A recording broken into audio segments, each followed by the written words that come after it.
Tech-Show. I'm so excited to do this episode. I've been waiting a long time to get in touch with the Holochain developers and Holohosting. It was so exciting when I first came across it a couple years ago, and so I wanted to share that with you guys today. So, without further ado, I'm going to play a couple of clips related to Holochain to kind of introduce it. First, a little bit about the internet and Julian Assange, and then another clip just introducing Holochain. And then I got a really wonderful guest on tonight, Matthew Schutte, and he's from Holochain. He's going to be presenting and talking to us all about Holochain. So I'm so excited. So here we go. I'll play these clips and we'll be right back. Now, the most interesting thing happening is Bitcoin. It's probably the most interesting intellectual development on the internet in the last 5 years.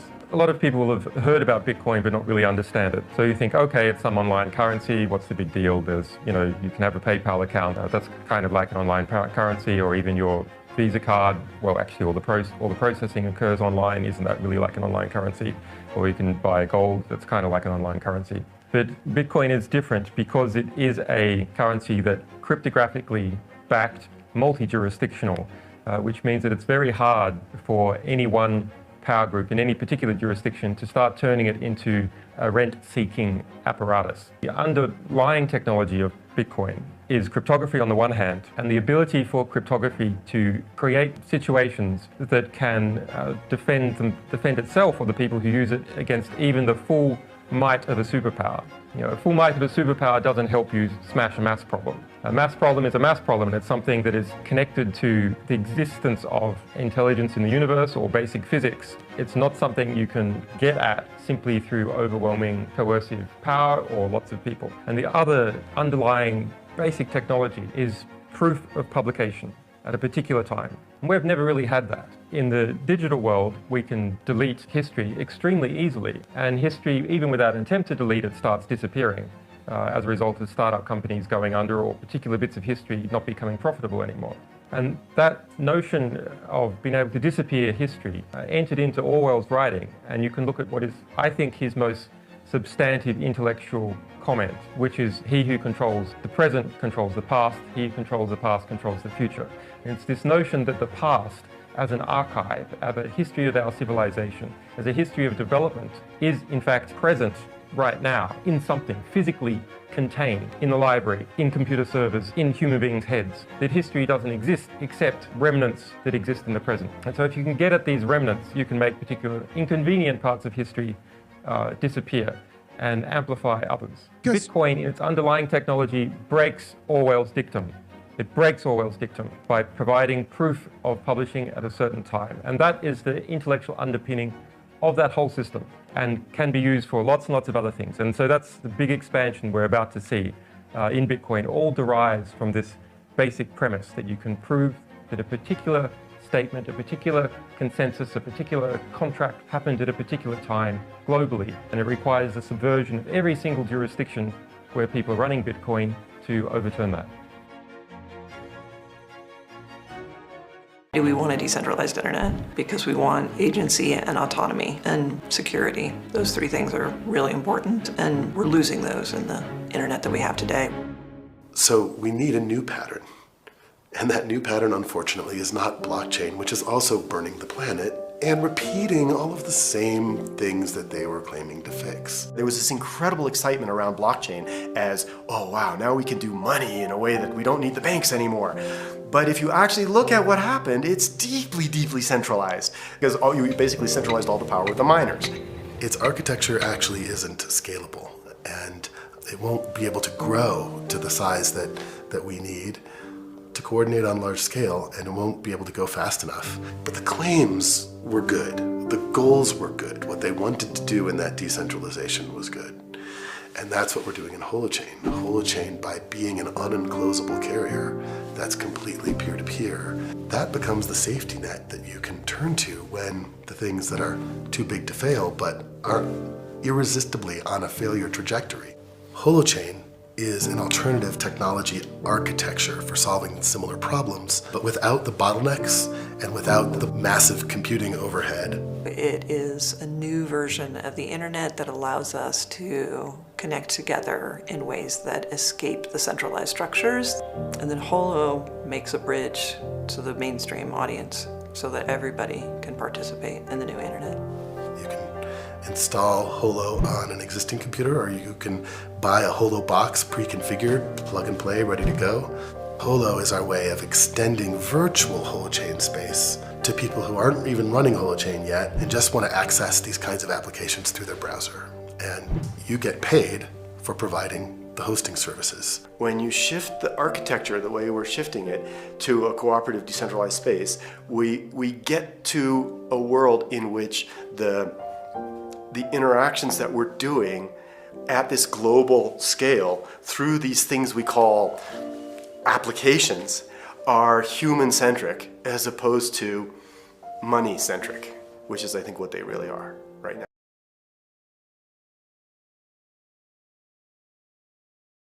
In the galaxy of tech recruitment, one name shines brighter: Gabriel Foley Associates. This staffing firm is a spotlight illuminating paths for your company and developers alike. On our ship, you'll traverse the tech universe at blistering speed, experience the clash of human ingenuity and robotic proficiency, triumph over obstacles not with arms but through code.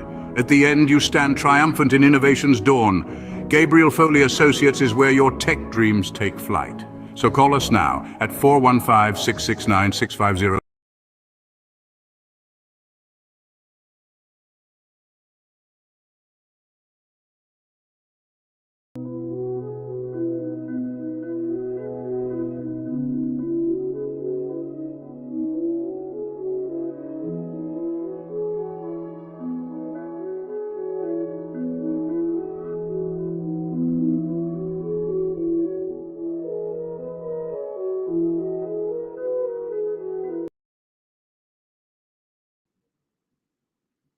All right, ladies and gentlemen, we are back, and today we have a really special guest, Matthew Schutte.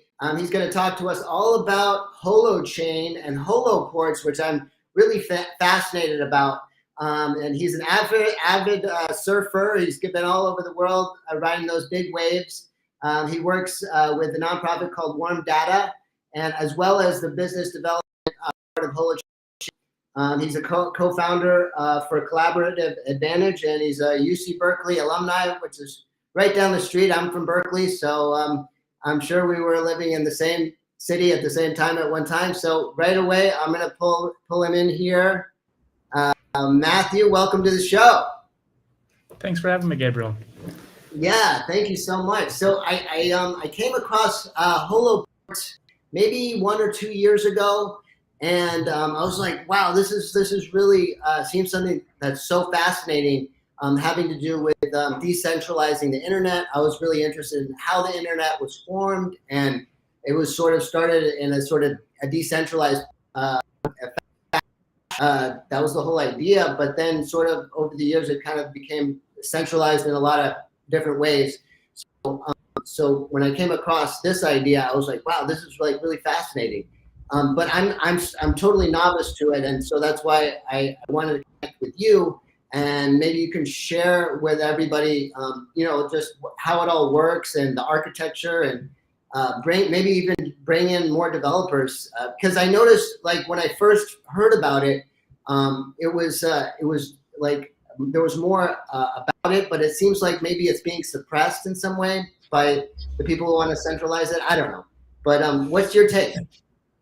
I don't buy into any of the conspiracy theories. I think we are a team that's been focused on building and less so on marketing and shouting from the rooftops. So if there hasn't been tons of attention, it's probably because we're not out there yelling to trying to get lots of attention over the last year or two. I should clarify a couple things. So one, I don't know if you can hear, but there's music in the background here. I live in Puerto Rico, and sometimes that happens. Cars go by with loud sound systems. There are two projects. So there's Holochain and there's Holohost. They're related. They're both part of the same nonprofit organization, right? But Holochain is a framework. It's a free open source software development framework for building peer-to-peer applications. We don't have a revenue model for Holochain. There is no token for Holochain. It's not a platform. It's just a way to build applications. It's a pattern and a set of tools that developers can use to make applications that run using just the devices of the users themselves. No servers needed, no blockchain tokens needed. Just, you want to play this game, I want to play this game, great, we can, whether it's just the two of us or 2 million of us or even more. Right? So that's Holochain. Separately, we have Holohost, which is a Holochain application that we are also building, and that is a peer-to-peer web hosting marketplace. Holohost does have a crypto accounting system.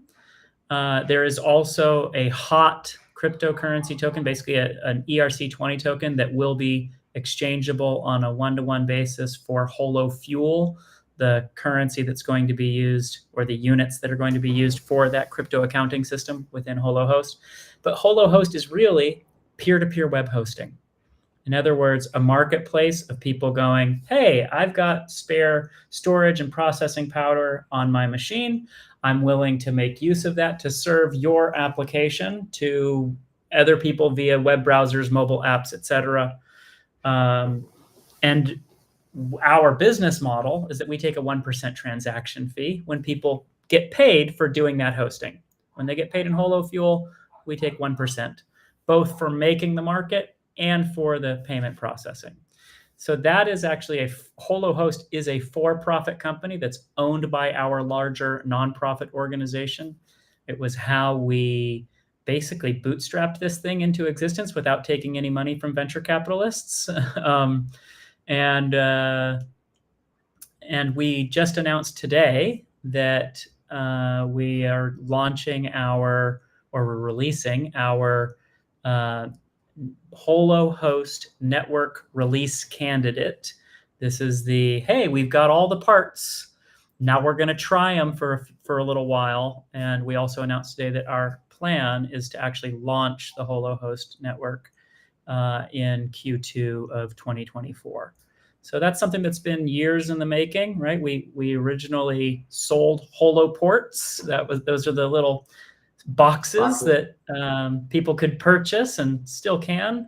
Though we don't believe you're going to need to have Holoports. Our intention is to enable people to host on whatever hardware they have. Though initially, since we were building for Holoports, we're supporting Linux first. Those are running Linux. And then later, other operating systems will come subsequently. But yeah, we first launched Holochain in the beginning of 2017. We began working on it then. We first sold Holoports at the end of 2017, and we raised money through our initial community offering in April, basically, of 2018. Wow. So it's been a long road to get to here. Yeah. Yeah.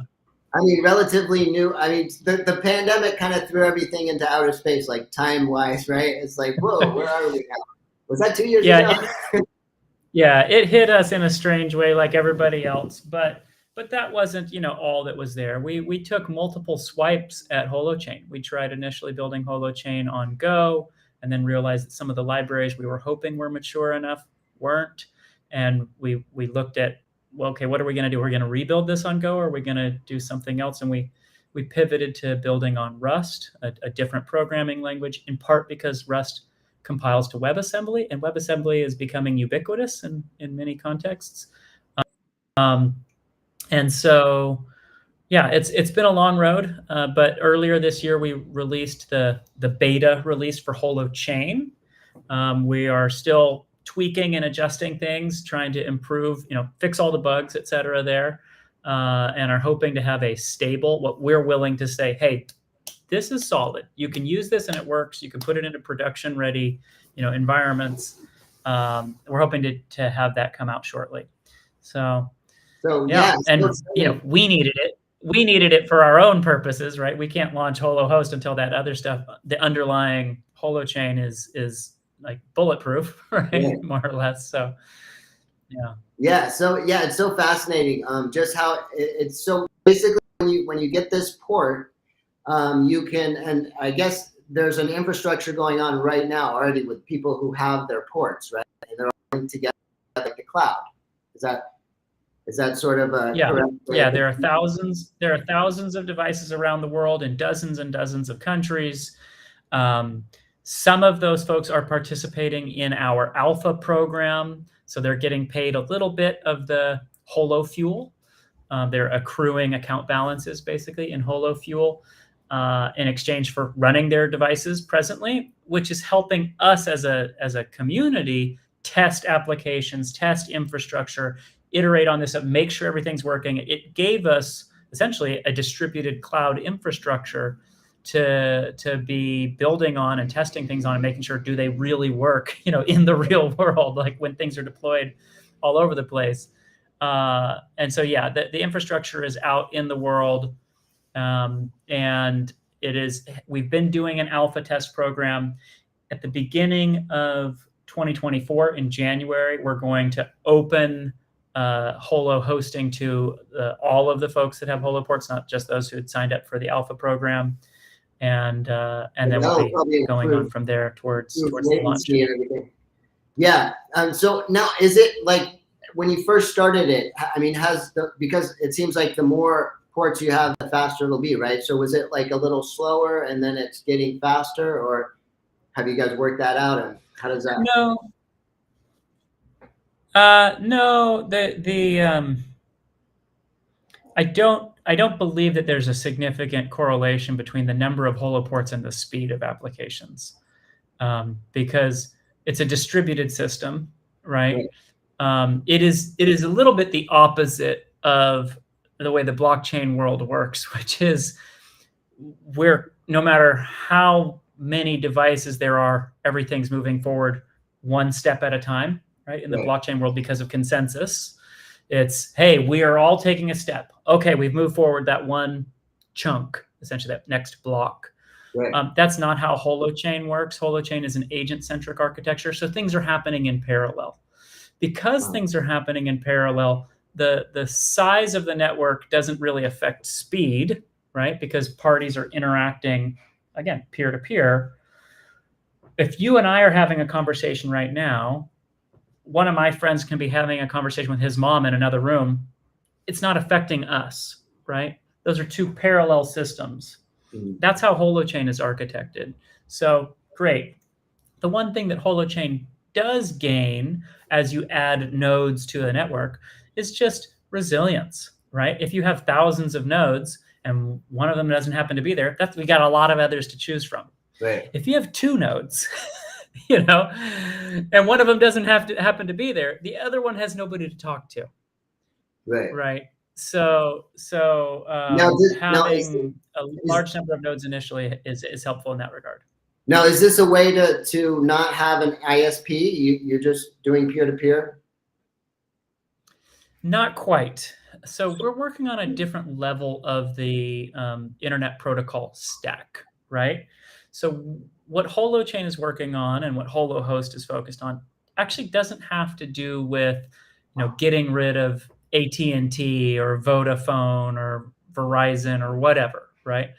That's a different thing. That's how do the packets, essentially, the little bits of data, get from my machine to your machine? Right. Holochain is not trying to tackle that problem. There are brilliant people in the world who are working on things like mesh networking, other folks who are trying to work on incentivized sort of peer-to-peer routing. Great. But routing of data is not the thing that we're working on with Holochain. What we were working on was something a little different. What we were trying to enable was for groups of people to be able to run an application. Right, so we're working at the application layer, not the data transport layer. Groups of people being able to run an application, have that application work the way that they wanted it to. Right, so if we're doing a Twitter-like thing, hey, it's in the old days, 140 character text messages. Right, if we're doing an Uber-like thing, great, it's people offering rides and requesting rides. Okay. we wanted to enable people to run applications like that without having any one party able to dominate the space. Right. And having it be the case that that we nonetheless enforce the rules that we had set up. So we want rule enforcement, but without there being a single party or a subgroup of the larger community that is able to have a bit of a power dynamic and sculpt the space in ways that benefit them rather than the community as a whole. So for us, the whole thing was, how do we put ourselves on level playing ground so that we can try things? We can actually play those games. We can enforce whatever the rules are of the games that we're playing together. And each of us is always free to try something new. We could extend that. Hey, I want to keep playing this game, but I also want to do this other thing over here. With an Uber example, one example might be, yeah, we've got some ride sharing app. Maybe you have a, how good was the ride kind of rating thing, but nothing more beyond that. Portions of the community may decide they actually want to spin up a separate application that communicates with that first one and that they can interact with through the same UI. It all looks like it's one app, the same user interface. It looks like it's one thing, even though on the back end it's talking to two different spaces. The one being the main, ride sharing app, the other being a simple thing about, is this driver male or female, right? Because some of those passengers, maybe women, are going to care whether they're about to get into a cab with somebody who is male or female. They might only feel safe getting into a cab with somebody who's female. Great. That's a very tiny slice of information. It's a grammar, we would say, that's just covering, hey, what's the gender of the driver? You might have other grammars that have to do with, does the car smell bad, right? But what ends up happening, you don't have to have that be a one size fits all. Not everybody in the community has to be speaking about those things or reading about those things or seeing those things. Those are actually separate channels of communication that are being written into and read out of by the people, the portion of that community that's wanting to pay attention to those kinds of signals. Right. For us, this makes visible something that we're really keen on and why we actually created Holochain in the first place, which is we think that if humans are actually going to be able to respond to the complex challenges that we face, we actually need the ability to try new things. Right. And we need the ability to try new things without having to convince everybody else in the world to try it alongside us. So that capacity for us to experiment and explore is a critical element that we believe is needed for humanity really to not crash the way that we have been sort of careening towards some dangerous edges over the last few decades. Right. And I mean, from what you're describing, it's much like, authentication versus authorization, right? You just have those little snippets where you don't have everything, but you just have those certain criteria. And that makes a lot of sense, security wise, and also keeping things, decentralized. And I think that a similar idea is just the total idea of the internet in general, how it was set up, to begin with. And I think this is so fascinating to me. That's why I was like, oh, I gotta find somebody. I try to connect with a bunch of people on LinkedIn. I was like, hey, would you talk to me? And you responded. So I really appreciate you coming on here, show and talking about this, because I think it's exciting stuff. I think, obviously you don't want to boast and, like you said, get up on the, PR stuff. But at the same time, I kind of wish that more people get involved, because there's so many really intelligent, brilliant people out there. So, hopefully they'll see you on the show and, get involved somehow. Well, we do have a really brilliant community that's very engaged. I think there's well over 100 projects out there at present building on Holochain. I think one of the things that people often find when they join the community, especially developers, is they go, oh my goodness, the quality of the talent in this community is ridiculous. And on top of that, people are incredibly kind and helpful, right? It's a community that's largely filled with people who are really trying to solve significant challenges and who are passionate about doing so, and they're thoughtful about doing so, right? So But I want to touch on another piece. You had mentioned the history of the internet, and I'll share a little bit of that from my perspective about what happened and how we got here. Absolutely. Paul Baran, 1960s, post-Cuban Missile Crisis, the U.S. realizes, hey, what would happen if somebody shot missiles at our telecom centers, right? AT&T, et cetera. And they realized, oh, if you have a centralized network, you hit one place, everything goes down. If you have a decentralized network, hey, there's multiple spots. But if you hit those spots, everything goes down. We're seeing this over the last year or so in Ukraine, right? The energy grid in Ukraine, like energy grids in most of the world, is decentralized, but it's not distributed, right? There's big power plants where production happens, and then that gets sent to a bunch of other places. Well, Russia's been targeting those power plants. And you take out one, and you basically have a whole community's ability to generate and use electricity compromised, right? Paul Baran's paper that talked about centralized, decentralized, and distributed systems, his main point is, as you get more distributed, as you make it so that any party can talk to any other party, and they are peers, you gain resilience. You gain the capacity to have certain failures, portions of the system be attacked, be compromised, just have a fault, and nonetheless have communication continue to work, have the network continue to function as a network, despite the loss of that 1 or 2 or 10 nodes. Fast forward a few decades, you've got TCP/IP with Vint Cerf, et cetera. I volunteer with People-Centered Internet, which is a foundation that Vint, the co-author of TCP/IP, co-founded. In 1989, you've got Tim Berners-Lee, who comes along and does like a really simplistic version of something that people have been working on for quite a long time.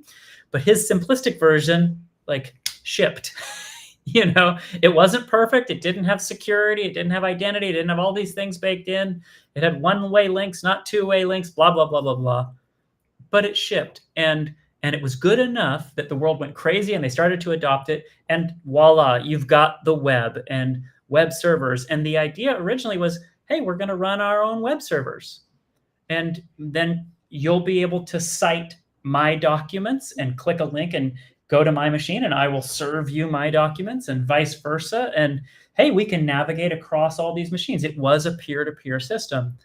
But pretty quickly, what people realized over the next decade or so is it's a pain in the butt to run a web server. Oh, right. And if the power goes out, hey, nobody can access my website. If a whole bunch of people try to access your website all at once, guess what? Nobody can access your website, Right.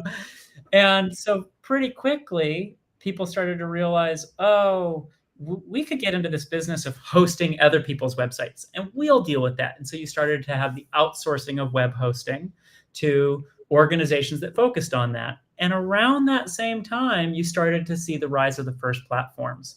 Hey, not only will we take care of your website, you don't even need to create a website. You don't have to know how to put together a website. You just create a username and a password, and you can log into our site. And then you can use our tools for writing articles and publishing them to the web, or sharing things with a larger community, the early days of social media, et cetera, right?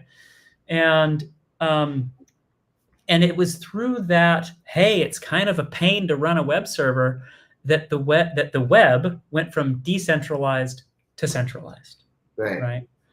And to such an extent that when we launched Holo back in 2018, or when we did the fundraising for Holo Host, Amazon, which was, I believe, the largest company in the world at that point, their cash cow, the thing that made more money than everything else they did combined, was Amazon Web Services, their web hosting, right?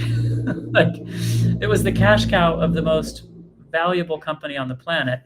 And the way that we think of Holo Host is trying to do to Amazon's cash cow what Uber did to taxis. Right. or what Airbnb did to hotels. Hey, there's lots of people with computers. Those people can make use of those computers to store and serve and process content to others.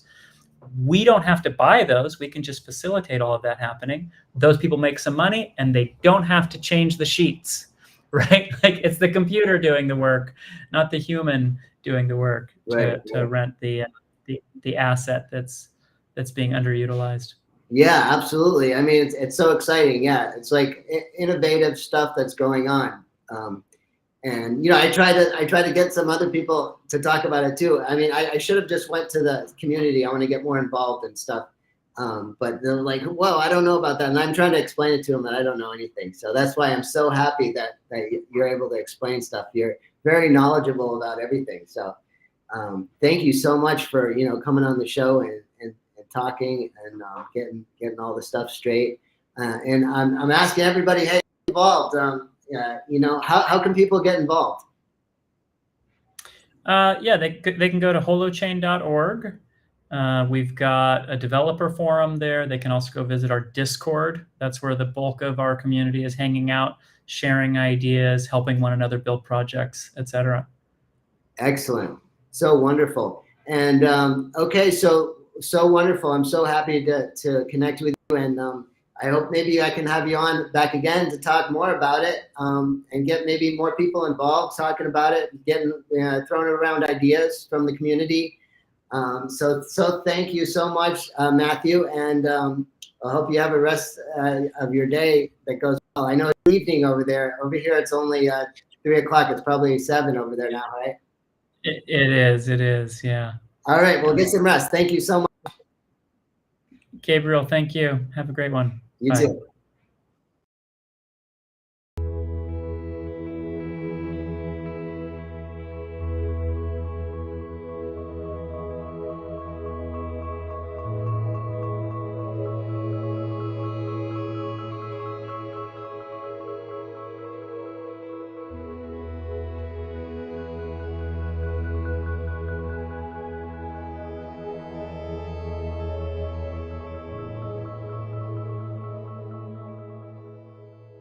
Welcome to Gabriel Foley Associates, where we bridge the gap between potential and opportunity.